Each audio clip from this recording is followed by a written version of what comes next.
Welcome to the Highly Effective Man podcast, hosted by former Navy SEAL turned life and fitness coach. I'm your host, JP Bolwahnn. This podcast is your resource for unlocking the healthiest, most productive, and highly effective man within you. Let's go.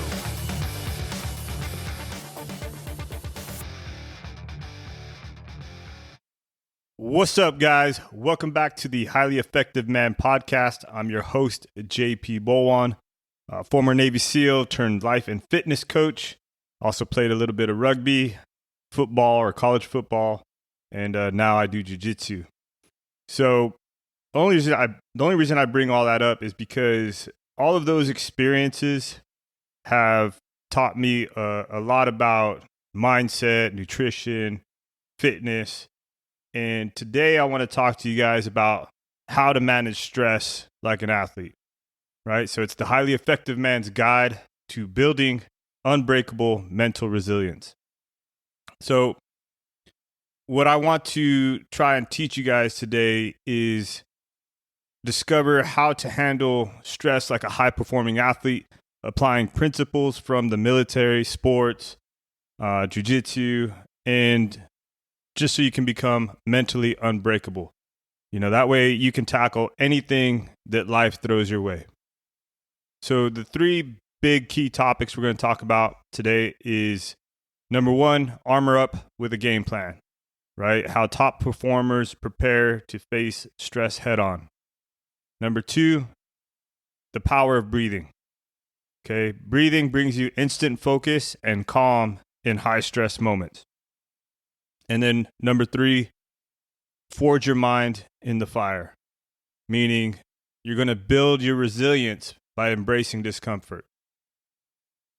Now, when I think about my life and my path as like a Navy SEAL, playing rugby for 12 years, and then eventually playing in the IRB sevens, playing college football in my 30s at the University of San Diego, and then now as somebody that's doing jiu-jitsu much older, right? I started jiu-jitsu in my 40s.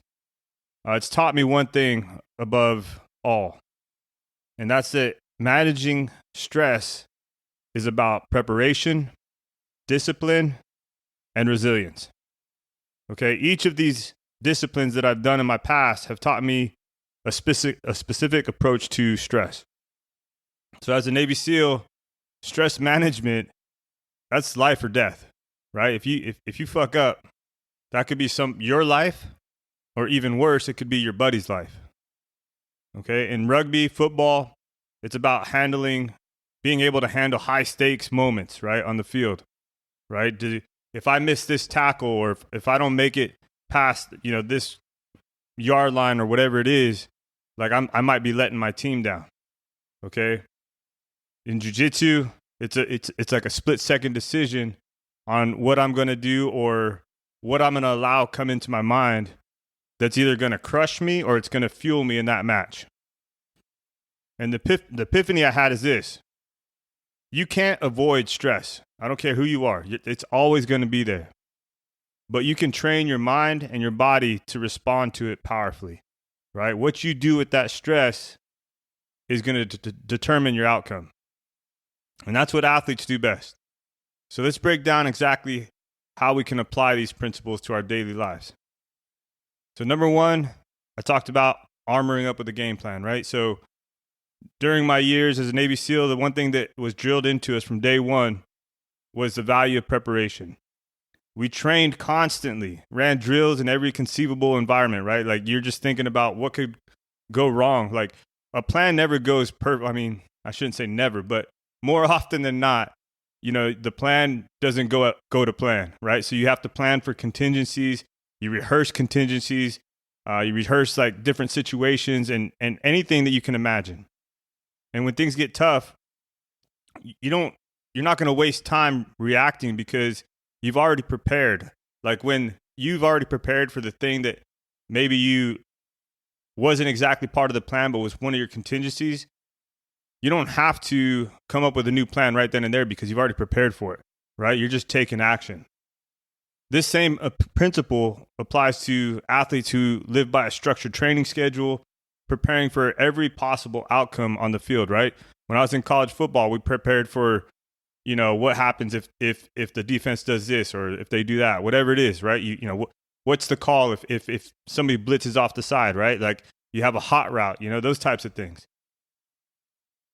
Preparation breeds resilience, okay? And by preparing for stress before it even arises, athletes avoid the flustered reaction that most people experience, right? They're able to remain calm because they're conditioned themselves for every scenario.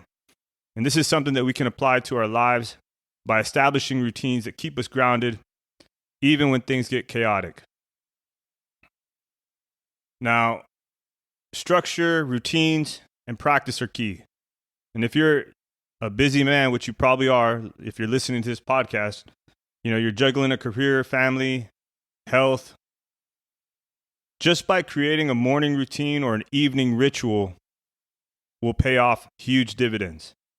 Okay, you could even do a brief workout in the morning, some meditation, or just setting few daily goals. But preparation transforms stress into action.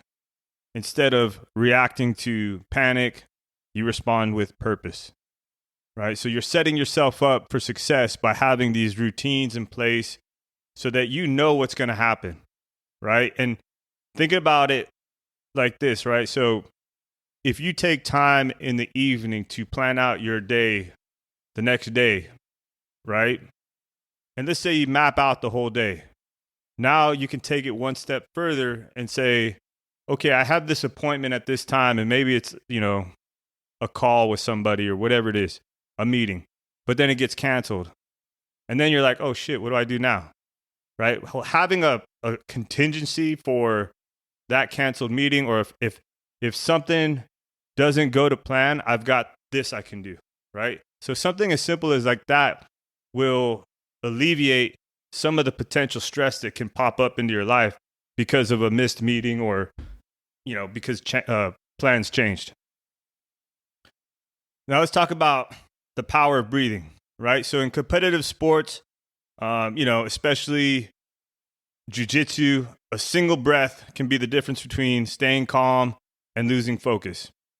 I could tell you, there's been plenty of times when I've been in a chokehold and I'm at a point where it's like, okay, I can either panic right now and try to force something out of here, or I can stay calm and figure out, unlock this puzzle that I'm in, right? The puzzle being, all the the legs and the arms and, how they got me in this hold. Okay. And I've been in those situations plenty of times because, as you guys know, I started jiu-jitsu much older and with guys that are much more experienced, right? And so I don't care who you are when you start jiu-jitsu and you don't know jiu-jitsu, there's a learning curve there, and you have to spend time in the fire, like learning how to get out of certain situations, and obviously learning the techniques help, but learning to stay calm in those situations really helps, and catching a breath, and remembering to actually breathe when you're just starting out is very helpful as well. Okay. Now, breath control is a powerful tool that's always available. Wherever you go, you got your lungs, you got your breath. Okay, so athletes and SEALs alike use breathwork techniques to lower their heart rate, center their minds, and prepare for action. So simple techniques like inhaling deeply for a count of 4, holding for 4, and exhaling for 4 can shift you from a stress mode to a focus mode almost instantly. And I probably do this multiple times a day. I was going to say once a day, but it's probably multiple times a day where I just need to reset, get my mind right, and transform the way my body's feeling at a certain time. Okay. But stress is it's inevitable, right? But your response to it is well within your control. Breath control techniques are accessible anytime, anywhere, and it's scientifically proven to calm the nervous system. So next time you're feeling overwhelmed, just pause, take a breath, and bring attention to what matters, right? There's plenty of science that shows how deep breathing, low and slow, like low in the diaphragm and slow breathing will help you get out of the noise of your head and just bring your focus back together. Okay. And it's super powerful when, you feel like you're in panic mode. When I'm talking about this, there's the specific situation when I was going through SEAL training, and there's a particular evolution that you do, and it's called pool comp, right? And it's a short for like pool competency, and it's your last test, so to speak, in dive phase, which is second phase. It's not your last test, but it's one of the like main tests, right? So like first phase, you have Hell Week. Second phase, you have Pool Week, basically. And there's like 8 open circuit dives that you got to do. And Pool Comp 8, number 8, or OC8, Open Circuit 8, is this one that's called Pool Comp. And the instructor's coming down, flipping you upside down, smashing you into the ground, ripping face masks off your face and ripping the mouthpiece out of your mouth. And you got to, hold your breath and let them tie knots and all your stuff. And then you got to try and figure out like, okay, can I get out of this? You got to go through certain procedures, right? And that's a big part of it is like, can you stay calm when you can't breathe? And if there's one thing that is for sure going to induce panic in somebody, that's the ability to not breathe, right? Or feeling like you might drown. That's when panic sets in almost everybody. I don't care who you are. All I got to do is hold you down for a certain amount of time. And as long as it's outside of your comfort zone, you're going to start to panic. So anyways, I'm down there and I get this knot and I'm freaking out. Like I got to get this knot out, get the knot out. I finally get it out. And when I go to like breathe, I see air coming out of the mouthpiece. I put my mouth on the mouthpiece and I'm sucking in. I suck in and then I'm choking. I suck in and I'm choking. I'm like, oh my God, I'm freaking out. Like, what's going on? And in that moment, I said, chill out, calm down. And it came to me like, oh, I'm kind of sucking in air through my nose or water through my nose as I'm, desperately sucking air through the mouthpiece. And it took me a second to realize that. And once I started breathing right, I just froze and I just started breathing low and slow. So trying to get my mind back together again and just focus on what I needed to do. The rest of that dive, went well, and I ended up passing, which was great. It led to a career in the teams, and it was amazing. But that was a powerful moment for me in realizing that how powerful being able to breathe and having the wherewithal to say like, oh, I'm freaking out right now. I'm panicking. Okay, time to chill out and relax. Okay. Breath can transform the body and how you're feeling instantly just by taking a few low and slow breaths.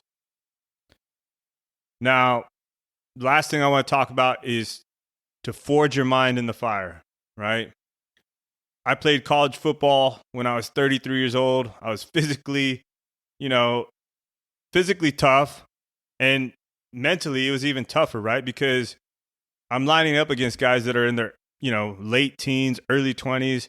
Most of them were taller, faster, had years of high school football or even college football recently. But what I knew that I lacked in size, I made up for with mental resilience, right? My time in the teams, my time, playing other high levels of sports.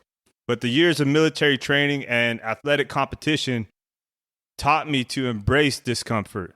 So when my body is screaming to quit, my mind has already adapted to thrive in adversity, right? Like knowing that if I'm feeling the pain when I'm working out or whatever it is, like it's 9 times out of 10, it's my body just trying to tell me to quit, but it's like, I can still keep going, right? And when you have that kind of power or that kind of mindset, you can get a lot more done than a lot of other people that are that will quit at the first sign of adversity. Okay, but mental conditioning, it's about willingly exposing yourself to discomfort, right? So that you can build resilience. Athletes constantly push themselves in training beyond what they experience in the game, right? Like you want to practice harder than you play, right? Or practice harder than when you're playing the game. So when adversity strikes in the game, you're ready for it, right? This concept is the foundation of stress management. Embrace controlled challenges, whether it's a challenging workout, a tough project, or even a new skill, right? If you want to, I've heard, I don't know this is coming to my mind right now, but like, if I want to play a piano piece, right, and I want to get better at it, sometimes just trying to play it faster, and you make the mistakes and you keep trying to play it faster and faster, so that when you do play it at the regular tempo, it's a lot easier, right? So adversity doesn't break you, it strengthens you. And by conditioning yourself mentally, you become unbreakable in the face of stress. So adopt the mindset of an athlete, of a Navy SEAL, and seek out small challenges every day. Start with manageable discomfort, right? Maybe it's a cold shower or challenging workouts or stepping out of your comfort zone in conversations or projects, doing the things that people maybe don't want to do. Or if you find yourself saying like, I don't want to do that, just force yourself, be like, okay, I'm going to do that. Start pushing yourself to get outside that comfort zone.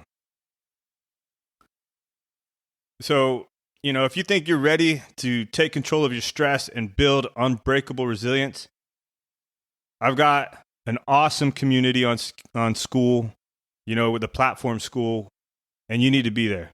Okay. In there, my goal is to dive deeper into these topics, and it's a community. So we're supporting each other with accountability, expert guidance. We're a team of guys who refuse to settle for mediocrity and want to live a life with purpose, focus, and strength. So join us. Let's push each other to higher levels of discipline and resilience. Get into the Highly Effective Man community that's on School. I'll leave the link in the show notes. Now, think of managing stress like tuning an engine, right? Just as a high-performance car needs fine-tuning, so does your mind. Armor up with that game plan, right? Prepare for the road ahead. Use the power of breath to keep things steady in a crazy environment. And forge your mind in the fire so that you can thrive under pressure. With these tools, you can handle any stress that life throws your way. And so, what I want you to take away from this is easy, right? Or it's simple. Prepare, breathe, and condition your mind. Embrace the morning routine that grounds you. Practice breath control when you feel like stress is rising. And condition your mind by seeking out small daily challenges. And if you're ready to take these steps seriously, join the Highly Effective Man community on School. Here we dive into practical strategies. I also have monthly challenges, and they will make a difference in your life. As always, if you found value in this podcast, subscribe, share, and leave a comment on this episode to let us know how you're using these techniques or what you've thought about this particular podcast. Together, we're going to become stronger, more resilient, and more importantly, a highly effective man. Let's go. Thanks for tuning in to the Highly Effective Man podcast. If you found value today, hit that subscribe button and stay connected. I want to invite you to join my incredible community, the Highly Effective Man. The link is in the show notes below. It's a powerful space where you'll find support, accountability, and camaraderie with men who are committed to growth and living purposefully. And your voice matters, so leave a review and share your thoughts and help us reach more men just like you. Together, let's elevate our lives and become the best versions of ourselves. Stay highly effective. See you next time.